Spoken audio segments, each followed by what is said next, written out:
Hello, hello. Welcome to this combinatorial proof practice problem. That's a mouthful. But anyway, we're going to show these two sides of the equal sign are equal to each other through a combinatorial proof, which is a weird format where we come up with a story, and then we show how the left-hand side counts that story and the right-hand side counts that story. And they count the same thing, so equal. And now we got to get to a story, which is sometimes not fun.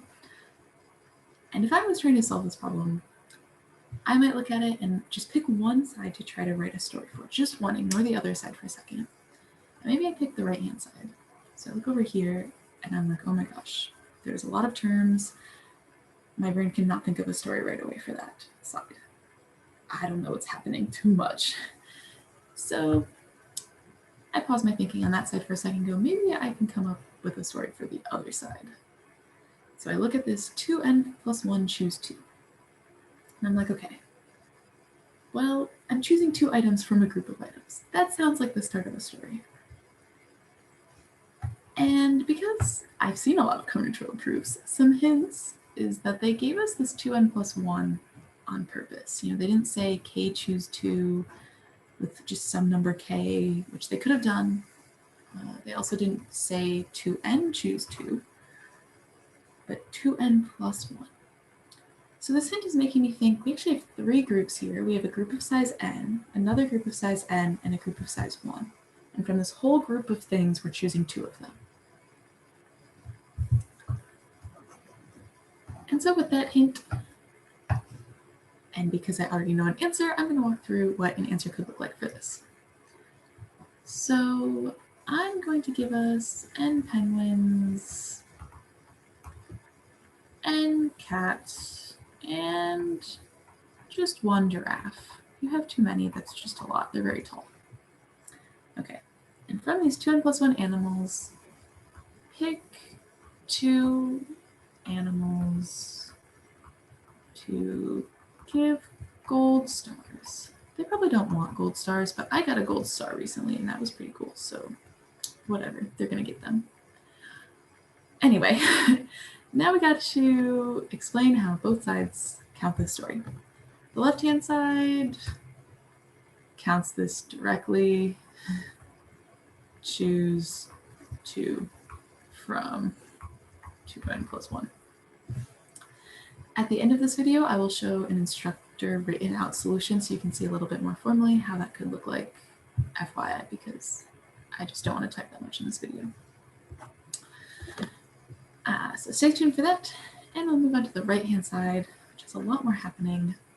Okay, let's see. We look at this whole gross thing and we see addition symbols in it. So that is a big hint that we're talking about cases. We're using summation rule here. So each of these 3 terms is going to count some of the cases in our story, but not all of them. So let's see what we can get by looking at this first term. We have a 2 times n choose 2. Whenever we see something like this, there's a couple ways we could think about it. We can think about this as 2 choose 1 times n choose 2, or that this is n choose 2 plus n choose 2.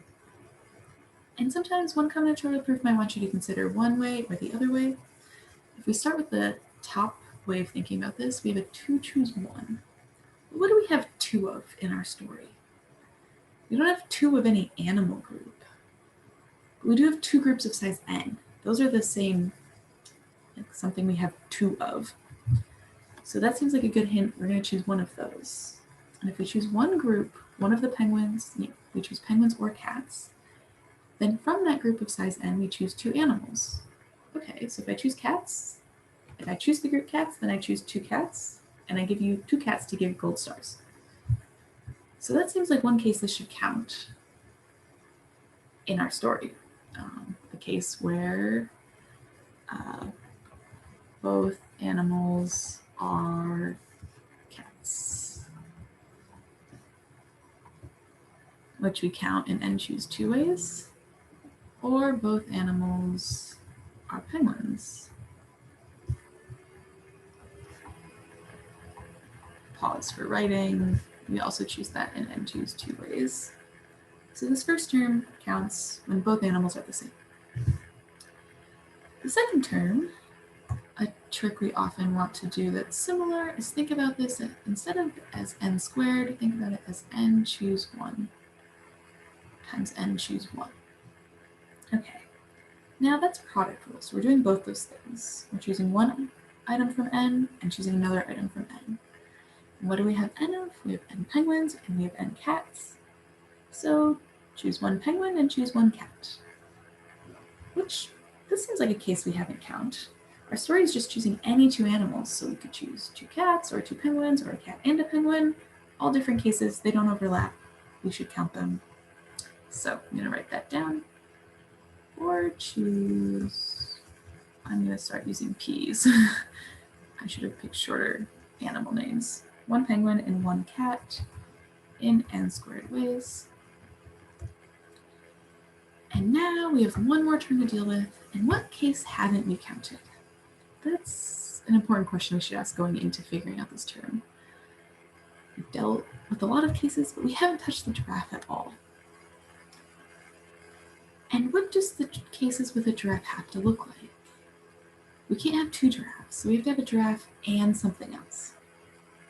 So with that in mind, we look at this term and we think about it as 2 choose 1 and choose 1. And now we're back to choosing 2 of something. What do we have 2 of? We have 2 groups of size n. Okay, if we choose one of the groups of size n, maybe I choose penguins. And then n choose 1. N penguins choose 1 penguin. So this term is giving me 1 penguin or 1 cat. And what's missing? Well, the giraffe is missing. And how many ways are there to put the giraffe in here? Just 1. 1 choose 1 giraffe. So even though this 1 choose 1 was missing, it's actually in the problem, which is why sometimes it's important to think about, to make what we want to count match the term instead of always looking at the term and trying to think of the answer. So this is our last case. We can have or choose the giraffe and either 1 cat or 1 penguin in 2n ways. Whew. And we made the story work. There are probably other stories that aren't like this that work too. If you have questions about them, feel free to ask on Piazza. Also, I want to share what an official instructor write-up would look like. They talk about the left-hand side in just one sentence right here, and then they go through the right-hand side in these cases, and they explain how the number counts the case. So definitely take a look at this for an example of how to formally write this, and we're done.